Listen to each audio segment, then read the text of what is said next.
16-inch guns. These vessels instead utilize missiles. Guided missiles are really the primary weapon these days. Arleigh Burke-class destroyers carry 90 or 91, and the Ticonderoga-class cruisers about 120 cruise missiles. Can't even see them. They're actually all below the decks in vertical silos, take off vertically, and are guided to their targets electronically.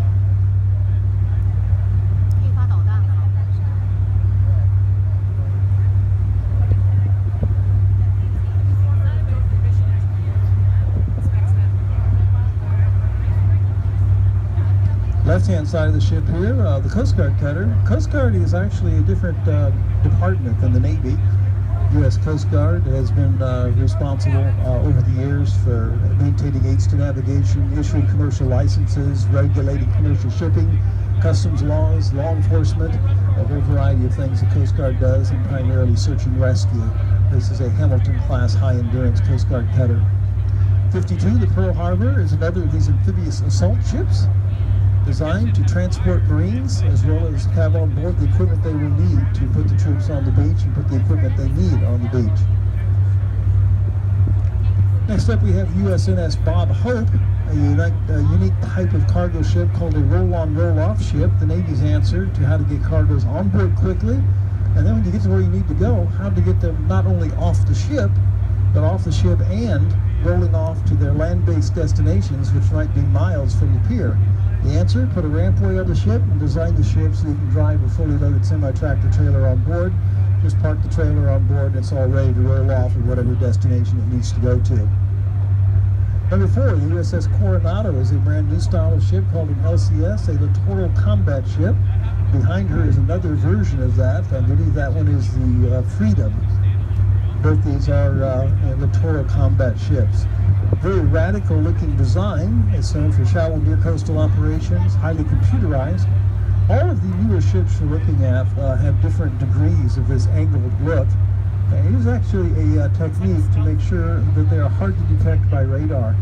A sloped side of a ship, it just by definition bounces the radar waves up instead of back. And we read the return. We send out the pulse. If we're trying to find a ship, we send out the radar pulse.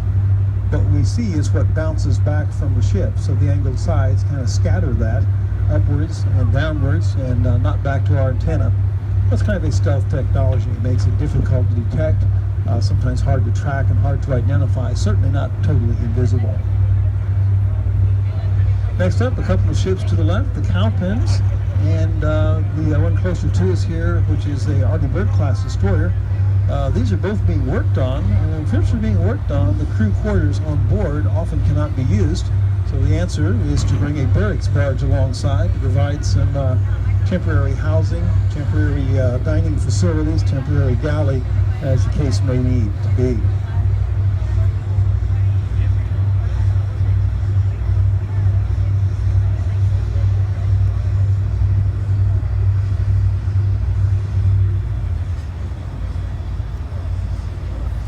Arleigh Burke-class destroyer to our left here, number 86, USS Howard. Howard is actually named after a Marine Corps Sergeant, Sergeant Howard, and he actually won the Medal of Honor not once but several times. And he was a person that lived here in Sandiego for many years.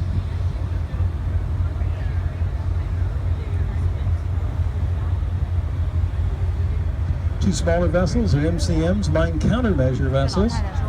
Same basic thing as minesweepers. Minesweepers of years ago, what they do call MCMs now. Further down the bay, you'll see a couple of large aircraft carriers. These are not nearly as large as the aircraft carriers we've already seen. These are actually amphibious assault ships by definition. The same thing some of those smaller amphibious assault ships do. Decks on these are used primarily for helicopters, tow-rotor ospreys, that type of thing. They don't have the ability to handle regular jet aircraft, unless it's a vertical takeoff Harrier jump jet, but they don't have the arresting gear of the catapults. The pier past the Navy ships. See the stern of the Pasha Hawaii vessel sticking out there. 24th Street Marine Terminal, where we import up to 30% of all automobiles coming into the entire country.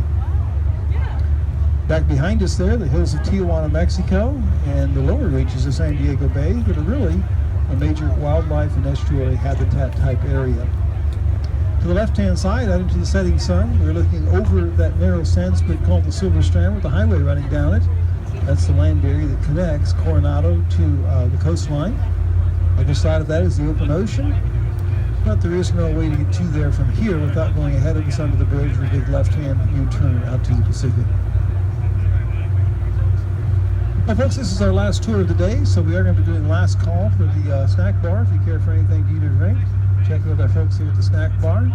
We're going to take a couple-minute break in the narration as we head back up the bay.